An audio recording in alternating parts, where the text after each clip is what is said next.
15ই শাবান উপলক্ষে কিছু মানুষের অমূলক ধারণা যে এই 15ই শাবানে নাকি ভাগ্য রচনা করা হয়।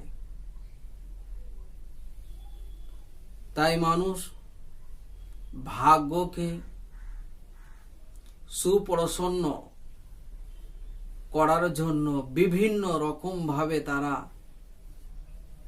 অনুষ্ঠান করে থাকে। এমনকি তারা বলে থাকে যে এই 15ই শাবানে পবিত্র কালামুল্লাহ কোরআন মাজিদ অবতীর্ণ হয়েছে, নাজিল হয়েছে। এমনকি তারা পেশ করে থাকে।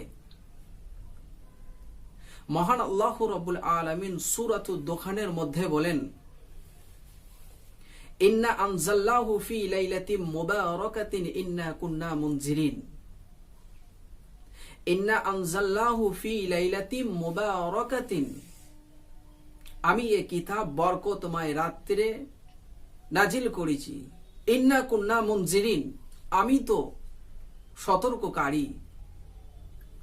ফিহা ইউফরাকু কুল্লু আমরিন হাকিম, এই রাত্রিতে গুরুত্বপূর্ণ বিষয় ফায়সালা হয়। মহান আল্লাহ রাব্বুল আলামিন অন্য সূরার মধ্যে বলেন, ইন্না আনজালনাহু ফি লাইলাতিল কদর, আমি এই কোরআনকে নাজিল করেছি কদরের রাত্রে।